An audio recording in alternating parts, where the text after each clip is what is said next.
안녕하세요. 오랜만에 뵙습니다. 네, 날씨가 굉장히 따뜻한 봄이 온 것 같습니다. 바깥에도 이제 바람이 하나도 춥지 않고요. 낮에는 굉장히 좀 더운 날씨를.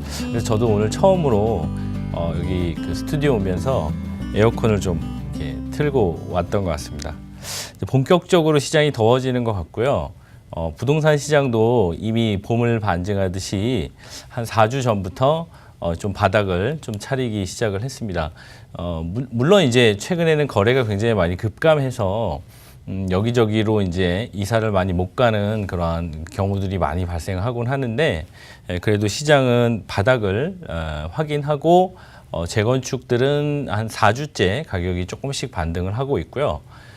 많이 우려했다는 것처럼 우리 송파의 헬리오시티 입주가 어느 정도 일단락 되면서, 그리고 미성진주 크로버의 이주가 시작이 되면서 수요와 그리고 많은 바닥 수요로 인해서 시장이 좀 바닥을 친 것 같습니다. 오늘은 크게 두 가지 내용을 좀 준비를 했는데요. 네, 저희 동네 안녕하세요. 네. 저희 동네에도 아직은 조금 그 벚꽃이 남아 있더라고요. 그러니까 제가 약간 좀 시골에 사는데요. 좀 추워서 바위 있는 지역들이 많아서, 응달이 많아서 좀 꽃이 좀 늦게 폈습니다. 아마도 선생님들이 가지고 계신 부동산 자산들 중에서도 먼저 꽃이 핀 지역이 있고 이제 하나씩 풀려나가는 그런 지역들이 늘어날 것이라고 생각이 되는데요. 이제부터 시장은 아마도 제가 생각하기에 한 6월 정도를 기점으로 해서 그때까지 얼마나 반등을 하느냐, 그러한 테스트 무대를 한 6월 정도라고 한번 보시고요. 그 이유는 여러 가지가 있는데, 강동의 입주가 6월부터 이제 우리 아는 대로 솔베뉴부터 해서 입주가 시작이 됩니다. 그래서 그런 것들이 송파를 다시 끄집어 내리게 되면 송파가 다시 좀 약세 국면으로 들어가게 되고, 만약에 그렇게 될 경우에 강남도 좀 끌어내리게 될 경우에 하반기 시장이 조금 다시 침체로 들어갈 국면이 아마 6월부터 어느 정도 영향을 받을지에 대한 여부가 또 드러날 것 같고요. 그래서 지금부터 6월까지 시장은 조금 이렇게 봄의 기운이 만연한 그러한 시장으로 살아나겠다, 이렇게 보시면 될 것 같고요. 그래서 제가 원래 내용은 오늘은 두 가지를 준비했습니다. 첫 번째는 시장 주기, 10년 주기설이라고 하는 뭐 그러한 부분들이 과연 시장에도 실제로 어떻게 존재하는지에 대한 부분을 준비했고요. 두 번째는 이제 최근에 약 한 6년 정도 됐죠. 2013년부터 시장이 반등하기 시작해서, 그래서 6년 정도 시장 동안에 시장이 어떤 지역들이 올랐는지를 우리가 국면으로 조금 이해해보는 연습을 좀 해보는 두 가지를 준비했는데요.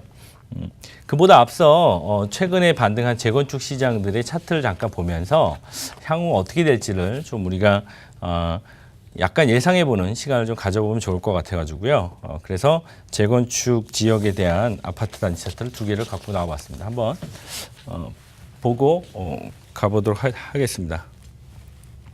오늘은 여지껏 강의라기보다 방송했던 내용보다 조금 다르게 판서를 하면서 준비하려고 했는데요. 네. 처음입니다. 판서는. 네, 그래서 약간 익숙하지 않을 수 있으니까 조금은 이해해 주시고요. 여러분들 잠실에 있는 재건축 단지인데요. 과거에 이제 최고가가 한 19억 정도까지 갔었던 아파트였는데, 최근에 여기 보이시나요? 바닥을 찍은 모습이 나옵니다. 16억 8천만 원 정도까지 급매. 물론 요 시세 그래프는요, KB에 나와 있는 시세표를 바탕으로 한 거기 때문에 실제 매물들은 이것보다 조금 더 낮은 값에 나와 있기도 하고 아직 높은 값에 나와 있기도 합니다. 자, 보면 이렇게 18억, 19억에서 17억 정도로요. 마이너스 한 1억 9천만 원 정도 비율로 따지면 한 11% 정도 조정을 받은 다음에 최근에는 바닥에서 반등을 하고 있습니다. 우리가 이제 최초에 이때가 바닥이라고 하는 시점, 이때가 이제 2013년도 박근혜 정부의 시작과 함께 시장이 반등했던 시점인데요. 약 9억 선 정도였던 바닥의 가격에서 지금 현재 한 19억 정도까지 2배 정도 올랐다가 최근에 11% 정도. 이게 바닥인지는 좀 지나봐야 되겠죠. 그래가지고 저희가 과거에도 이랬던 적이 있는지를 한번 찾아봤는데요. 여기에서도 과거에 2005년부터 2007년까지도 약 5억 7천만 원에서 한 13억 정도까지 2배 정도를 갔다가 2007년부터 약 1년 만에 1억 8천, 1억 9천만 원 정도 마이너스가 되는, 이때 당시의 비율은 한 15% 정도 마이너스 정도가 되는 시점이었는데요. 이러고 나서 시장은 다시 좀 반등을 좀 하는 모습들이 나타났습니다. 이때랑 비교해 보면 지금이 훨씬 더 조정폭이 낮다라고 볼 수 있는데요. 하지만 금액은 굉장히 유사한 모습들을 보게 됩니다. 그래서 이제 추가로 더 올라가게 될지 아니면 향후에 이 안에서 어떤 박스권을 이렇게 만들지 우리가 향후 추이를 지켜봐야 되는데요. 요거에 대한 분기점이 제가 생각하기로는 한 6월 정도가 되면 어느 정도 방향성이 결정이 되지 않을까, 그런 생각이 들고요. 아주 유명한 재건축 중에 하나인 또 음마 아파트도 최근에 이렇게 반등을 친 모습을 볼 수 있습니다. 바닥에서부터 지금 약 한 5천만 원 정도 반등을 했는데요. 이 아파트 역시나 최근에 여기 나와 있는 가격 역시나 KB에 있는 국민은행이 나온 시세표를 바탕으로 만들었고요. 2억 4천만 원 정도 조정을 받은 모습에서 이 아파트 같은 경우는 16% 정도. 2억 4천이 아니죠. 2억 9천만 원 정도 조정을 받았고 16% 정도. 이게 처음이라서 이해해 주십시오. 16%. 과거에도 얼마나 조정기에 최고 고기점이었을 때 2007년 1월 달이었는데요. 이때도 2005년도 초부터 5억 6천이던 값이 2배까지 이렇게 올랐다가 약 마이너스 1억 7천만 원 정도 조정을 받았었는데요. 이때 당시 비율이 마이너스 15% 정도 됐었습니다. 그러면 언추 이렇게 비교해 보시면 비슷한 조정기를 받고 바닥을 만들었다라고 볼 수가 있는데요. 향후에 더 갈지 아니면 더 조정을 받을지 항상 이것은 지나봐야 알게 되겠지만요. 저희가 방송을 처음 했던 약 한 2달 전에, 2달 전의 모습과 비교해 보면 그때쯤 대충 언저리에서 바닥이 나오지 않겠는가 생각을 했었는데요. 이번에도 비슷한 시점이 온 것 같습니다. 시장이 더 이상 빠진다라는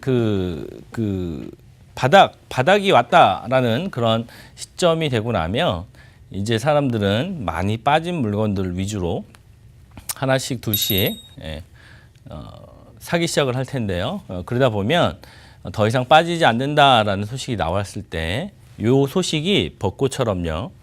예를 들면 진주에서부터 시작된 벚꽃이 점점점 올라오면서 윤중로 가듯이 우리 강남에 있는 바닥이라는 부분들이 쭉쭉쭉쭉쭉 가서 구로 금천이라든지 아니면 상계동이라든지 또는 수도권 외곽 지역으로 이제 퍼지는 그런 시간이 지금부터 6월 달이다라고 보시면 좋을 것 같습니다.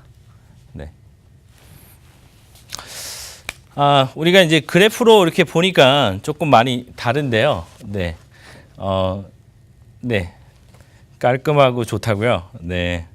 글씨를 잘 쓰세요. 네. 네. 제가 연습을 조금 한다고 했는데, 다음에는 더 잘 쓰지 않을까. 그런 생각이 듭니다. 네. 선생님들이 원하시는 단지의 모습이 궁금하시다라고 하면요.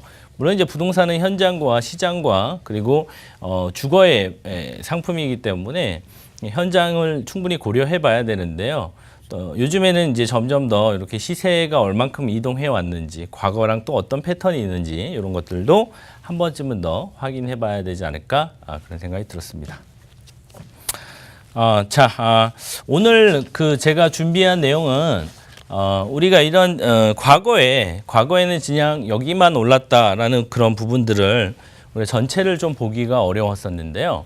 이제 이런 것이 이제 일반화되면서 우리가 시장을 보는 언제부터 좀 부동산이 좀 세분화됐는지 또는 10년 주기설 같은 것이 있는지 이런 데이터를 가지고 좀 판단할 수 있어졌는데요. 오늘 얘기하고 싶은 부분은 10년 주기설이라는 부분도 하나의 맥락이지만 시장이 좀 차별화되고 순환되는 모습들을 좀 보여드리려고 합니다. 어떤 분들은 강남이 오르지 않으니까 앞으로 집값이 안 오를 거다라고 얘기하시는 분들도 많이 계신데요. 저는 그렇게 생각하지 않습니다. 강남은 안 오르지만 올라가는 것은 반드시 있다 이렇게 생각을 하고요. 그 국면이 이제 강남이 아닌 다른 국면이 될 수도 있고 또는 강남이 다시 한번 올라가 줄 수도 있겠다라는 생각을 합니다. 제가 오늘 준비해 놓은 차트는요, 다 KB 국민은행에 있는 내용들입니다.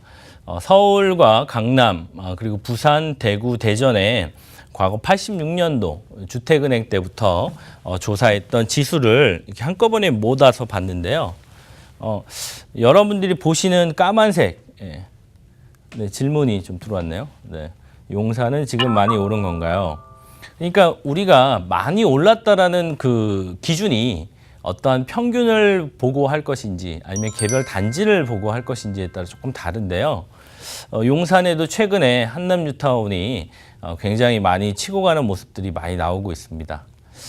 자, 이런 부분들을 우리가 평균을 가지고 볼 수밖에 없습니다. 예. 하지만 이런 평균을 가지고 보면요. 자, 과거 이때가 91년도였는데요. 91년도에는 여기 보시는 부산과 대구와 대전 그리고 서울이 다 어떻게 올라가는 것처럼 보이세요? 같이 올라가는 것처럼 보이시죠? 같이 오르고 같이 쉬고를 반복했습니다. 이때는 좋은 지역, 싼 지역 구분 없이 모든 부동산이 다 같이 움직였었고요. 이때는 여러분 아시는 것처럼 이제 98년도, 97년도 IMF 때였었고요. IMF 때까지만 해도 모든 부동산이 다 내리고 그리고 IMF 때도 적게 빠졌던 대전은 반등이 좀 약하고요. 또 많이 빠졌던 서울의 강남은요 반등이 좀 세고요.